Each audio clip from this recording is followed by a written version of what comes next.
Hi friends, നിങ്ങൾക്കെല്ലാവർക്കും സുഖമാണെന്ന് വിശ്വസിക്കുന്നു. അമ്മീസ് അടുക്കളയിലേക്ക് സ്വാഗതം. ഇന്ന് ഞാനില്ലേ നിങ്ങളോടൊപ്പം ഷെയർ ചെയ്യുന്നത് എൻ്റെ കൂടെ ഈ അടുത്ത ദിവസം എൻ്റെ ഒരു ഫ്രണ്ട് വിളിച്ച് കംപ്ലൈൻറ്റ് ചെയ്തതാണ് കേട്ടോ. അപ്പോൾ അവൾ മാത്രമല്ല, എൻ്റെ ഒരു ക്ലോസ് ഫ്രണ്ടാണ്. ഒന്ന് രണ്ട് പേര് ഇതിനെക്കുറിച്ച് ഞങ്ങൾ സംസാരിച്ചിട്ടുണ്ട് കേട്ടോ, ഈ ഒരു ഓറിയെക്കുറിച്ച്. അപ്പോൾ നിങ്ങൾക്കുണ്ടോ അല്ലെങ്കിൽ നിങ്ങൾക്കില്ലാതിരിക്കാൻ വേണ്ടിയാണ് ഇതിപ്പോൾ ഞാൻ നിങ്ങളോടൊപ്പം ഷെയർ ചെയ്യുന്നത്. ഇല്ലേ, നിങ്ങളോടൊപ്പം ഞാൻ ഷെയർ ചെയ്യുന്നത് ഒരു സീക്രറ്റാണ് കേട്ടോ. ലേഡീസ് ഓൺലിയാണ്, ജസ്റ്റ് ഫോർ ലേഡീസ് കേട്ടോ. അപ്പോൾ ലേഡീസ് ആയിട്ടുള്ളവർ ഇത് കേൾക്കുന്നുണ്ടെങ്കിൽ തീർച്ചയായിട്ടും നിങ്ങൾ മുഴുവനും കേൾക്കണം കേട്ടോ.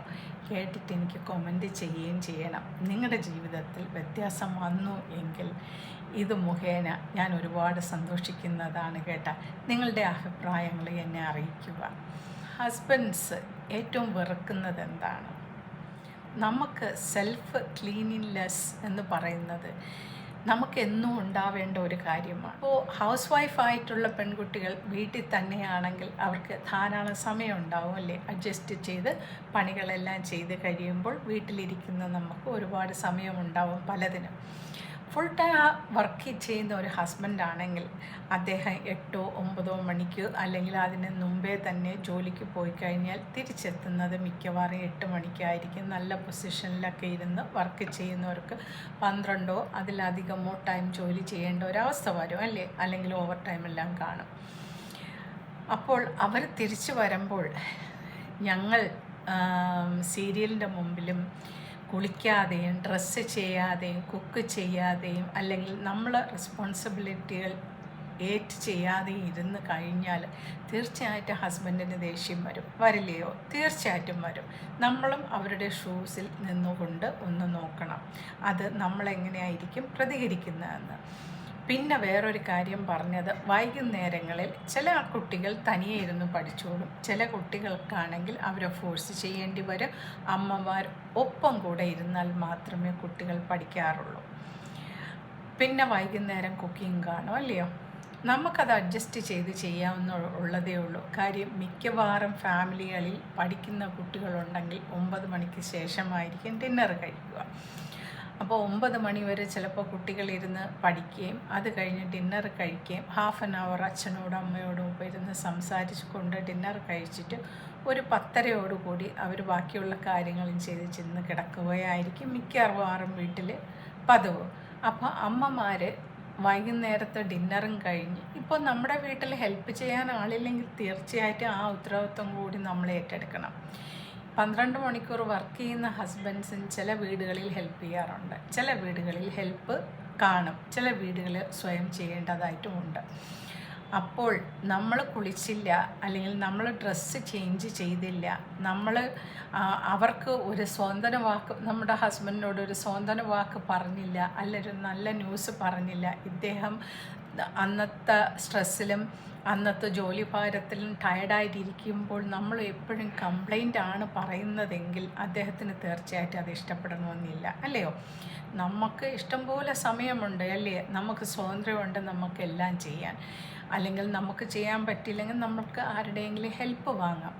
അപ്പോൾ ഒരു കാര്യം, നമ്മൾ യങ്സ്റ്റേഴ്സ് ആണെങ്കിൽ അല്ലേ, ഒരു 50 വയസ്സിന് താഴെ ആയിട്ടുള്ള ഭാര്യ ഭർത്താവാണെങ്കിൽ തീർച്ചയായിട്ടും നമുക്ക് സ്നേഹം വേണം ലൈഫിൽ അല്ലേ.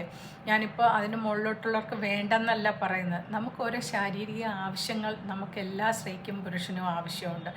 നമ്മൾ എൻഡ് ഓഫ് ദ ഡേ എന്നും ടയർഡാണ്, എന്നും വയ്യ, എന്നും തലവേദന, എന്നും പല പ്രശ്നങ്ങൾ അവരുടെ മുന്നിൽ അവതരിപ്പിച്ചുകൊണ്ട് അവരെ ബുദ്ധിമുട്ടിച്ച് കഴിഞ്ഞാൽ ദിവസവും ഇങ്ങനെ പോകുമ്പോൾ അവർക്ക് വളരെ വൈഷമ്യം ഉണ്ടാകുന്നു അല്ലേ.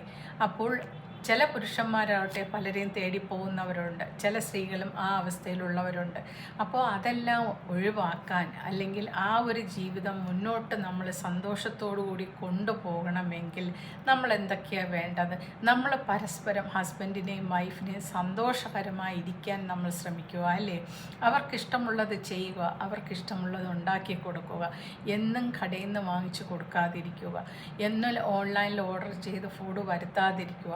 നമ്മൾ ചില സമയങ്ങളിൽ നമുക്ക് പറ്റുമെങ്കിൽ നമ്മൾ തീർച്ചയായിട്ടും കുക്ക് ചെയ്ത് കൊടുക്കുക. പറ്റാത്ത സാഹചര്യത്തിൽ നമ്മൾക്കതൊക്കെ ചെയ്യാം.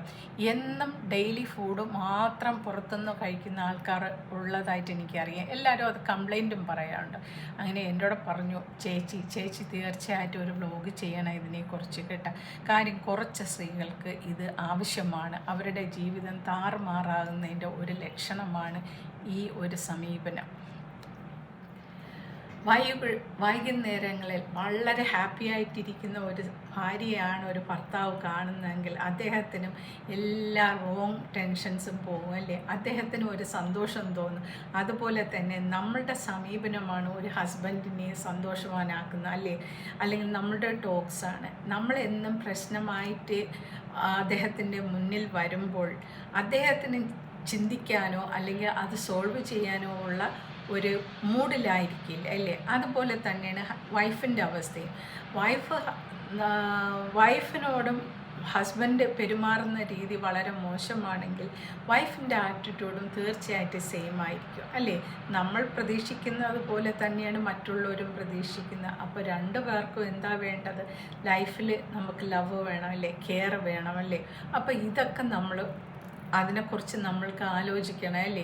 എന്നും ഇതൊന്നും ഇല്ലാതെ ആർക്കും തന്നെ ജീവിക്കാൻ പറ്റത്തില്ല. അപ്പോൾ നമ്മൾക്ക് എന്താ വേണ്ടത്, നമ്മളുടെ ആരോഗ്യമുള്ള കാലഘട്ടത്തോളം കാലം, നമ്മൾ കിടപ്പിലാവാത്ത കാലഘട്ടത്തോളം നമ്മൾ പരസ്പരം സ്നേഹിക്കുക അല്ലേ. പരസ്പരം സ്നേഹിക്കുകയും കെയർ ചെയ്യപ്പെടുകയും ചെയ്യുമ്പോൾ നമ്മുടെ ലൈഫ് നല്ല പ്രകാശപൂരിതമാവും, സന്തോഷപൂരിതമാവും അല്ലേ.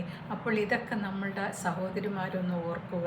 അതുപോലെ തന്നെ നിങ്ങൾ ഈ ചെറിയ ചെറിയ മാറ്റങ്ങൾ വരുത്തുമ്പോൾ നിങ്ങളുടെ കുടുംബത്തിൽ എന്തുണ്ടാവുന്നു, എന്ത് നിങ്ങൾക്ക് അനുഭവപ്പെടുന്നു എന്നതുകൂടി നിങ്ങൾ കമൻറ്റ് ചെയ്യുക.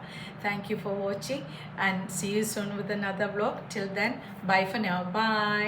എല്ലാ സഹോദരിമാരും കേൾക്കണം കേട്ടോ. എല്ലാവരും സന്തോഷപൂർണ്ണമായി ജീവിക്കണം. Okay, bye for now. By.